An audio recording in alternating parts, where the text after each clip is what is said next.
नमस्कार मित्रांनो, आज आपण धरणगाव तालुक्यातील हिंगोणा या ठिकाणी आलेलो आहेत। येथील शेतकरी आहेत प्रमोद पोपट केदार यांच्या शेतात आलेलो आहे। त्यांनी ॲग्रो फॉरेस्ट्री या बेसवर सुळबाबूळ लागवड केलेली तुम्ही पाहू शकतात। मक्यामध्ये त्यांनी लागवड केलेली 26 जून या दिवशी त्यांनी रोपं लावलेली होती। 26 जून 2025 ला आणि मक्का त्यांनी 18 जूनला लावलेला आहे। तुम्ही पाहू शकता अतिशय सुंदर असा प्लॉट आहे।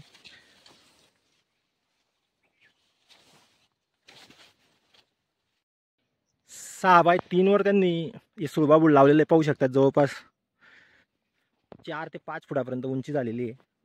6 बाय 3 वर त्यांनी सुळबाबूळ लावलेले आहे आणि सुळबाबूळ या पिकात त्यांनी आंतरपीक म्हणून मका घेतलेला आहे।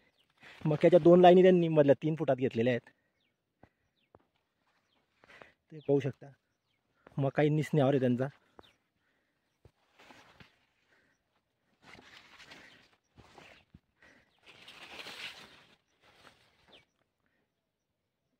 या शेतकऱ्यांचं वैशिष्ट्य म्हणजे गेल्या 3 वर्षापासून दरवर्षी ते 2.5 एकर सुळबाबूळ लावताय। मागच्या वर्षी त्यांची एक कटिंग झालेली आहे। जवळपास 2.5 एकर मध्ये 100 टन उत्पन्न त्यांनी घेतलेलं आहे। हा 2023 मध्ये लावलेला प्लॉट आहे त्यांचा, पाहू शकता तुम्ही। याच्यात त्यांनी कपाशी आंतरपीक घेतलेलं होतं। हा यावर्षी आता तुटीना पावसाळा संपला।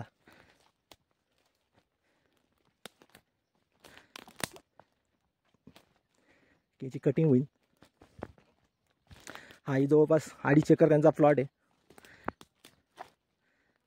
झाडाची गर जी 45 सेंटीपर्यंत मीटरपर्यंत आहे।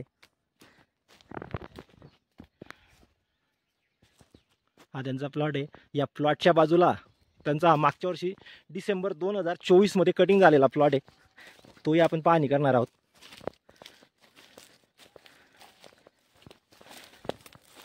हे त्यांनी 2-2 फुटवे ठेवलेले आहेत एका ठिकाणी, हे पाहू शकता तुम्ही। त्याची गर्थ जवळपास डिसेंबर 24 मध्ये या क्षेत्रामध्ये त्यांनी 2.5 एकरचा प्लॉट आहे। जवळपास 100 टन यील्ड त्यांना आलेलं आहे। जवळपास 40चा ॲव्हरेज हे त्यांनी हे करून घेतले, पाहू शकता। त्याची हे त्यांनी ठेवलेले एका ठिकाणी 2-3-2 हे 2-2 ठेवलेले आहेत। हे 2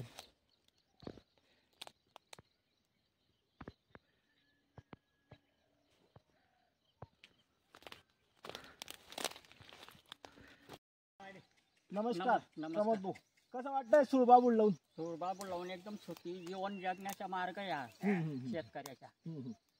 कसं जरा आमच्या शेतकऱ्यांनाही सांगा ना की कसं सुखी जीवन जगण्याचा मार्ग आहे। ते मजुराचं नो टेन्शन आहे। शेती म्हणून नागरती वखरती जो खर्च आहे शेतकऱ्याचा, बियाणं वगैरे ते सगळं महाग असल्यामुळे हा व्यवसाय म्हणजे एकदम परवडेबल आहे शेतकऱ्याला। 2 वर्ष नो टेन्शन, नफा नुकसान काहीच नाही त्याच्यात। बरं, हा प्लॉट कधी तोडला होता तुम्ही? हा 26 डिसेंबर 24च्या कटिंग 26 डिसेंबर 2024 ला कटिंग चालू केली होती तुम्ही। म्हणजे मित्रांनो तुम्ही पाहू शकता जवळपास आता 2.5 एकर हा प्लॉट आहे। तर 2.5 एकर मध्ये किती उत्पन्न आलं होतं तुम्हाला? 100 टन, म्हणजे जवळपास 40 टन यांना एकरी यील्ड आलेला आहे। काय भाव मिळाला होता? मला 5,000 रुपये। 5,000 रुपये। तर 40 म्हणजे एकरी जवळपास 100 टन आला। 2.5 एकर जवळपास 5 लाखाचं त्यांना 2.5 एकर मधून 2 वर्षामध्ये उत्पन्न आलेलं आहे। Okay okay.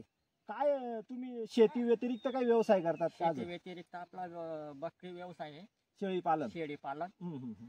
तर त्याच्यासाठी चारा बी उपलब्ध होऊन जातो। चारा उपलब्ध। तर या शेतकऱ्यांचं सगळ्यात मोठं वैशिष्ट्य म्हणजे शेतकऱ्यांचे 3 प्लॉट आहेत। आपण तो पहिले मक्याचा पाहिला, मागच्या वर्षी हात तुटला आणि हा टप्प्याटप्प्याने त्यांनी लावलेला। या वर्षी हात तुटून जाईल, म्हणजे समोरचा प्लॉट 2 नंबरचा तुटून जाईल। पुढच्या वर्षी हा वापस येऊन जाईल। हा प्लस एक तो आता आपण मक्यातला पाहिला तोही तुटून जाईल। Okay okay. तर काय सांगाल शेतकऱ्यांना, सुळबाबूळ लावायला पाहिजे का? सुळबाबूळ लावल्यापासून शेतकऱ्याची मेहनत आणि कष्ट कमी आहे आणि इतर व्यवसायावर लक्ष देतात हे होतं। तर मित्रांनो तुम्ही कधी हिंगोण्याला जर आले तर एरंडोल पिंपरी रस्त्यावर हिंगोणा म्हणून गाव आहे, तिथले प्रमोद भाऊ आहेत। त्यांनी जवळपास 2 अडीच आणि ते 2 जवळपास 3 हेक्टर त्यांचा प्लॉट आहे. पण 3 हेक्टर त्यांनी टप्प्याटप्प्याने लावला आहे. 3 वर्षापूर्वी त्यांनी हा प्लॉट लावलेला होता. इथे त्यांना चांगलं उत्पन्न आलं. त्याच्यानंतर मागच्या वर्षी हा मधल्या शेतात त्यांनी लावलं, तिथे 2.5 एकर, आणि यावर्षी वापस त्यांनी मक्यामध्ये 2.5 एकर लावलेले आहेत. तर आता त्यांचं जे मागच्या वर्षी हा तुटला जवळपास 5 लाखाचा झाला. हा तुम्हाला मी प्लॉट दाखवला मध्यभागी, तोही अतिशय सुंदर असा प्लॉट आहे. तिथेही त्यांना चांगलं उत्पन्न येईल. म्हणजे दरवर्षी त्यांना यील्ड येत राहील आणि त्यांचं उपजीविका चालन. त्यांचं शेळी पालन बिझनेस असल्यामुळे त्यांना दुसऱ्याच्या शेतात जाण्याची गरज पडत नाही. इथूनच त्यांना बकरींसाठी चारा मिळून जातो. बकऱ्याही लवकर तयार होतात त्याच्यामध्ये प्रोटीन्स असल्यामुळे. तर आपणही लावा ही सगळ्यांना नम्र विनंती. धन्यवाद प्रमोद. धन्यवाद.